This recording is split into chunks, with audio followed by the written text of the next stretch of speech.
Don't bang. Ty vole, týpek, doslova celostátní celebrita, ty debile.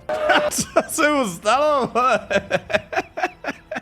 Takhle, já si pořád myslím, že to byl fuck up jako po obou strany. Check was actually alright. A jo, televizní noviny. Jeden z nejpopulárnějších streamerů To ti jebe. No ne, tak to mi pojď. YouTuber iShowSpeed v centru Prahy. Zmapovali jsme jeho kroky. Jeden z nejpopulárnějších streamerů současnosti, známý jako iShowSpeed nebo pouze Speed, o víkendu pobláznil Prahu. Internetovou celebritu, kterou na sociálních sítích sleduje více než 60 milionů lidí, centrem města pronásledovali stovky fanoušků.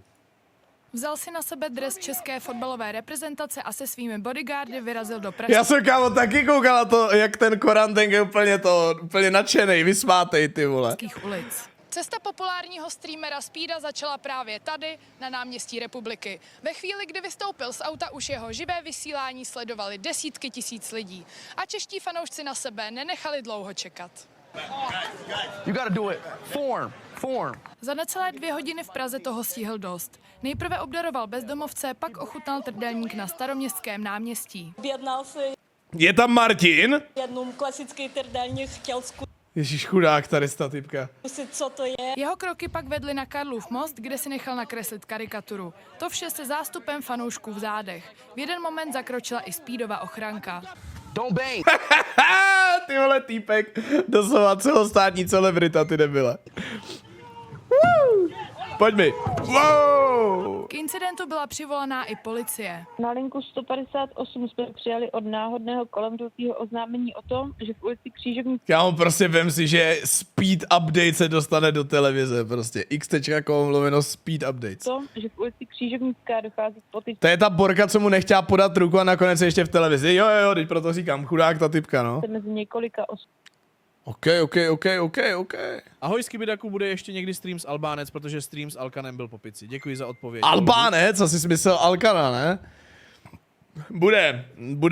Buď tenhle týden, nebo příští týden. Jak se dohodneme s Davidem, uvidíme. Ale určitě jo. Na místo byla vyslána policejní hlídka, která však po příjezdu na uvedenou adresu žádné protiprávní jednání nezjistila. Návštěvu Prahy si ale Speed zřejmě moc neužil. Sám často napomínal dav lidí, který ho doprovázel a stěžoval si také na dopravu v Praze. Chat is too crazy, chat. Speed začal se streamováním her v roce 2016. Momentálně ho na YouTube sleduje víc než 26 milionů odběratelů. Jeho sobotní stream z Prahy viděli téměř 3 miliony lidí. Barbora Večeřová, Televize Nova. Tak dobrý, vole, reportáž dobrá, záleží co komentáře. Prej zmapovali, spíš jen okopírovali. Ty si v tom podcastu říkal, že si začal streamovat 22,2, aby si to pamatoval. Je pravda, že i narození bylo plánovaný na 8., protože máš paměť zlatý rybičky. Ne, ten třetí komentář, můj druhý Toto jen utvrzuje, jak jsou televizní noviny pro normálního člověka naprosto zbytečné. Kámo, tady to je přesně příklad dobrý reportáže a ne proto, že mě zajímá Speed, nebo protože by o tom měli všechny informovat, ale proto, že bys měl z těch zpráv mít nějaký všeobecný přehled, co se ve světě děje a tady to je odvětví, který normálně ty média nepokrývají, ale i přesto to byl obrovský event v Česku. Já si naopak myslím, že je super to, že to tam bylo a jsem upřímně docela překvapený, jakým stylem oni ho tam vykreslili. Jo, že já jsem se bál, že tam bude, vole, že ucpali dopravu a chovali se jak, no nemůžu říct, no prostě se chovali špatně, jo, ale dřív se šílelo třeba po Beatles nebo Michaelu Jacksonovi, dnes se šílí po streamerech. Za mě normálkou vysoce slavných lidí a že ho někdo nezná je běžný. Real, ano. W Bodyguard, přesně tak, ty vole. Přesně tak. Jo, chování takzvaných fanoušků je děsa hrůza, ano, s tím souhlasím, ale říkám, jak co. Ty dětská byla hrozná ostuda, až normálně musel utéct, lavina dětí, co jsou splašení, není good. Bodyguard krása, real. A ještě Speeda znám, byl jsem u Ovečky v Praze, potkal jsem ho, bylo to neuvěřitelné. Mohu potvrdit, byl jsem dědeček. V Rakousku, proč někdo se jde televizní noviny. Proč tohle TV Nova podporuje? Jasný, no kámo, to jsou stejné argumenty jako tehdy, když to je to samý, jako když Playzone dělala žebříčky českých streamerek a v těch žebřících byla Maja. Jo? Což samozřejmě chápu, že lidi pohoršovalo, ale lidi si stěžovali na Playzone, že ji tam dávají. A já říkám, kámo, když děláš žebříček, tak v tom žebříčku musí být lidi podle toho, na jakém umístění jsou a nemůže se rozhodnout, že Maja je sice třetí největší česká streamerka, ale nebudeme ji tam dávat, víš co, to je úplně prostě nesmysl.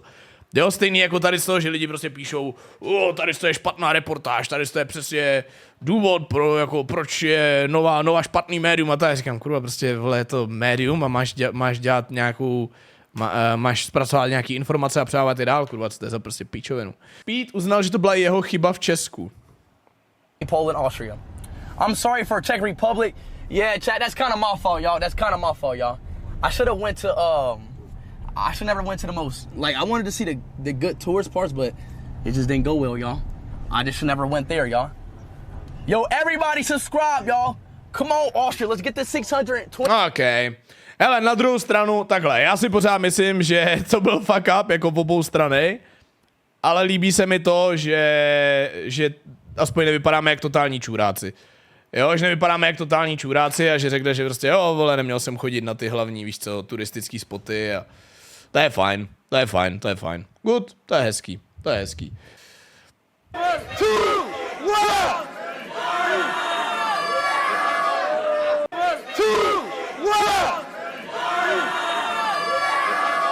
1. Co se mu stalo? Spíš dokonce říkal, že Česko bylo v pohodě, já jsem na to teď koukal. Not Czech. Nah, Czech was actually alright. Jo, slyšel jsem. Ještě jeden Speed, ukaž. Můžu ti napsat na Instagram, co jsem zač? To zní jako, že mám průser. Počkej, co?